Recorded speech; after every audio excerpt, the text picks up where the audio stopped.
ये आकाशवाणी रायपुर है। छत्तीसगढ़ी समाचार बुलेटिन के संग स्मिता शर्मा के जय जोहार। और अब सुनो आज के प्रमुख समाचार। संसद के शीतकालीन सत्र आज ले शुरू हो गए है। 26 दिन तक चलैया ये सत्र में कुल 19 ठन बैठका होही। छत्तीसगढ़ उच्च न्यायालय के मुख्य न्यायाधीश रमेश सिन्हा हाँ कहिन है कि मानव तस्करी ले निपटे बर निवारक रणनीति बनाना होही। और भारतीय संविधान के 75 बछर पूरा होए मां काली बिहनिया रायपुर में पदयात्रा निकाले जाही। मुख्यमंत्री विष्णुदेव साय और विधानसभा अध्यक्ष डॉक्टर रमन सिंह होही शामिल। अब समाचार विस्तार ले। संसद के शीतकालीन सत्र आज ले शुरू हो गए है। 26 दिन तक चलैया ये सत्र में कुल 19 ठन बैठका होही। प्रधानमंत्री नरेंद्र मोदी हा आशा जतैन कि संसद के शीतकालीन सत्र फायदेमंद रही और एमा रचनात्मक गोठबात करे जाही। संसद सत्र ले पहली मीडिया में श्री मोदी हा कहिन कि ये सत्र संविधान पारित होए के 75 बछर संग्रह कतकोन कारण ले विशेष रही। ओमन कहिन कि ये सत्र लोकतंत्र बर गरिमापूर्ण ऐतिहासिक मौका होही। भारतीय संविधान के 75 बछर पूरा होए मां खेल और युवा कल्याण विभाग डहार ले काली बिहनिया राजधानी रायपुर के पंडित जवाहरलाल नेहरू स्मृति चिकित्सालय ले अम्बेडकर चौक तक पदयात्रा निकाले जाही। ये पदयात्रा में मुख्यमंत्री विष्णुदेव साय और विधानसभा अध्यक्ष डॉक्टर रमन सिंह शामिल होही। पदयात्रा ले पहली पंडित जवाहरलाल नेहरू स्मृति चिकित्सालय के सभागार में संविधान ऊपर प्रश्नोत्तरी प्रतियोगिता कराए जाही। एकर बाद चिकित्सा महाविद्यालय ले कलेक्ट्रेट परिसर अम्बेडकर चौक तक पदयात्रा निकाले जाही। कार्यक्रम में उप मुख्यमंत्री अरुण साव, विजय शर्मा, केंद्रीय आवास और शहरी विकास मंत्री तोखन साहू, विधायक और दूसर जनप्रतिनिधि मन शामिल होही।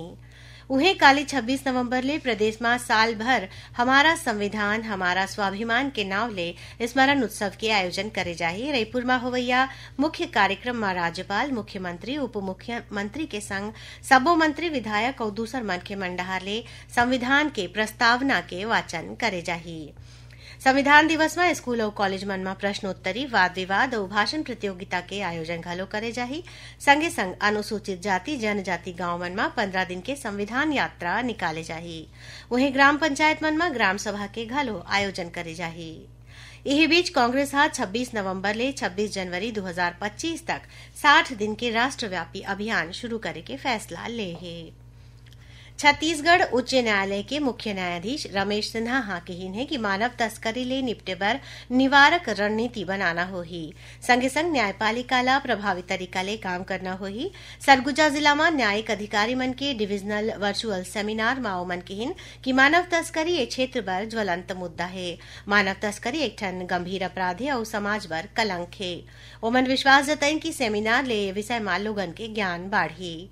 मुख्य न्यायाधीश कहिन कि तेजी ले डिजिटल होवत दुनिया में तकनीकी ज्ञान बहुत जरूरी है। एखर ले न्यायिक अधिकारी मन हा अपन संसाधन के पूरा फायदा उठा सकत हैं। स्वास्थ्य मंत्री श्याम बिहारी जायसवाल हा आज मनेन्द्रगढ़ के रतनपुर, बरगढ़, खड़गवा और बड़ा बाजार धान खरीदी केंद्र के निरीक्षण करिन। श्री जायसवाल हा केंद्र मन में धान खरीदी प्रक्रिया के अवलोकन करिन। संगे संग किसान मन ला मिले सुविधा के जायजा घलो लेन। ए दौरान श्री जायसवाल हा समिति मन में धान बेचे बर आए किसान मन ला माला पहिरा के और श्रीफल दे के सम्मानित घलो करिन। स्वास्थ्य मंत्री हा केंद्र मन के निरीक्षण करे के संगे समिति प्रभारी मन ला निर्देश देवत कहिन कि किसान मन ले 21 कुंटल प्रति एकड़ के दर ले धान खरीदे जाए। कम धान खरीदी के शिकायत में समिति मन पर कड़ा कार्रवाई करे जाही। छत्तीसगढ़ी समाचार बुलेटिन आप मन आकाशवाणी रायपुर ले सुनत हौ। छत्तीसगढ़ के खबर ले है आपकी वास्ता और खबर के विश्वसनीयता ले है हमार वास्ता। आकाशवाणी समाचार रायपुर के प्रादेशिक समाचार बुलेटिन के संगे संग हमार समसामयिक कार्यक्रम आप रेडियो के संग अपन मोबाइल में घलो सुन सकत हो। आकाशवाणी समाचार फेसबुक, ट्विटर और यूट्यूब में घलो हावय। हमार फेसबुक पेज हरे Chhattisgarh news on AIR, Twitter handle CGAIR news और हमार यूट्यूब चैनल हरे छत्तीसगढ़ AIR न्यूज। तो अब रेडियो के संगे संग आपके मोबाइल के माध्यम ले हम आप तक पहुंचत हैं। छत्तीसगढ़ के हर खबर पर सुनत रहो आकाशवाणी समाचार। अब आगू बाढ़बो बाचे समाचार कोती।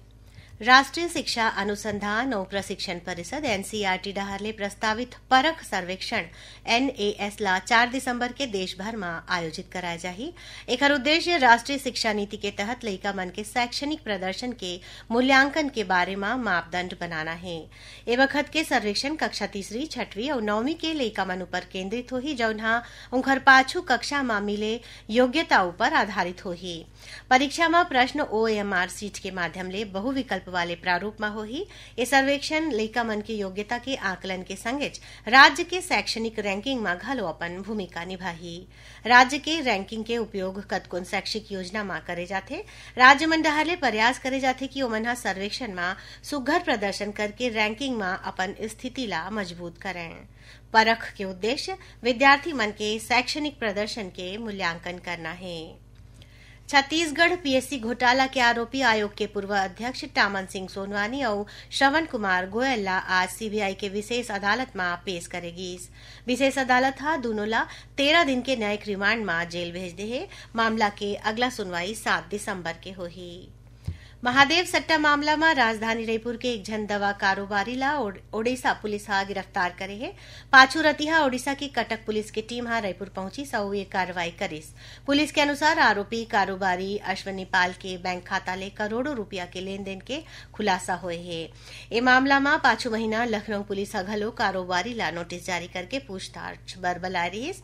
फिर आरोपी हा पुलिस के आगू पेश होए ले मना कर दे रहीस। गिरफ्तारी के बाद आरोपी ला रायपुर के कोर्ट में पेश करके कटक पुलिस ओला अपन संग ओडिशा ले गे है। राजधानी रायपुर के कौटिल्य एकेडमी संस्थान डहारले यूपीएससी संग्रह कतकोन प्रतियोगी परीक्षा के तैयारी कराए के नाव में विद्यार्थी मन ले 18 लाख रुपया के ठगी के मामला आगू आए है। Saraswati Nagar police branch director और उनकर पत्नी के खिलाफ एफआईआर दर्ज करे है, जेकर बाद कोचिंग के संचालक और उनकर पत्नी फरार हो गई है। उनकर मन के मोबाइल घलो बंद बताए जाते। कोचिंग के स्टाफ और लइका मन के कहना है कि शिफ्टिंग के बहाना करके क्लास बंद कर दे गे रही। नियद नेल्ला नार योजना में नारायणपुर जिला में ओरछा ले आधेर तक सड़क बनाए के काम शुरू कर दे गए है।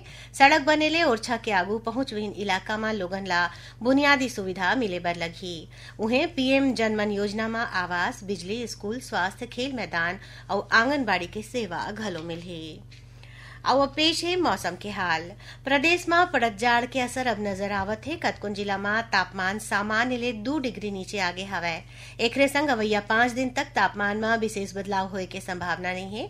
मौसम विभाग ले मिले जानकारी के अनुसार अंबिकापुर में सबले कमती तापमान 8 डिग्री सेल्सियस दर्ज करेगी। वहीं राजधानी रायपुर में 14.2, पेंड्रा रोड में 9.6, दुर्ग में 12, जगदलपुर में 14 और बिलासपुर में 14.4 डिग्री सेल्सियस तापमान दर्ज करेगी है। मौसम विभाग सरगुजा संभाग के कुछ एक जिला में शीतलहर चले के आशंका जताए है। 29 नवंबर ले दक्षिण छत्तीसगढ़ में न्यूनतम तापमान में बढ़ोतरी हो सकत है। अब थोरकुन समाचार सार में। मुख्यमंत्री विष्णुदेव साय की अगुवाई में काली 26 नवंबर के मंत्रालय में राज्य मंत्री परिषद के बैठका कराए जाही, जेमा कतकोन जरूरी फैसला होए के संभावना है। श्री रामलला दर्शन योजना में रायपुर संभाग के 550 श्रद्धालु मन ला लेके आज एक ठन विशेष ट्रेन अयोध्या धाम पर रवाना हुई। से गाड़ी ला खाद्य मंत्री दयालदास बघेल और राजस्व मंत्री टंकराम वर्मा हरा झंडा दिखा के रवाना करें। दक्षिण पूर्व मध्य रेलवे के रायपुर मंडल डहारले अंतर मंडलीय सांस्कृतिक प्रतियोगिता में एकांकी नाटक, एकल अभिनय और मिमिक्री प्रतियोगिता के आयोजन करेगी, जेमा मुख्य अतिथि के रूप में मंडल रेल प्रबंधक संजीव कुमार शामिल हुईन। और जांजगीर चांपा जिला में माइलोगिन मन ले 30 हजार रुपया के ठगी के मामला आगू आए है। आज सैकड़ों माइलोगिन मन कलेक्ट्रेट पहुंच के एकर शिकायत करीन है। आखिर में प्रमुख समाचार एक घाव फिर। संसद के शीतकालीन सत्र आज ले शुरू हो गए हैं। 26 दिन तक चलैया ये सत्र में कुल 19 ठन बैठका होही।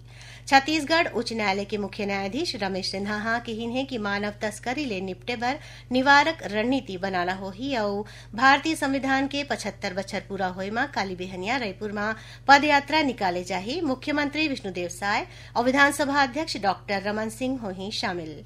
एकरे संग छत्तीसगढ़ी समाचार बुलेटिन इहे सिरावत है। जय जोहार।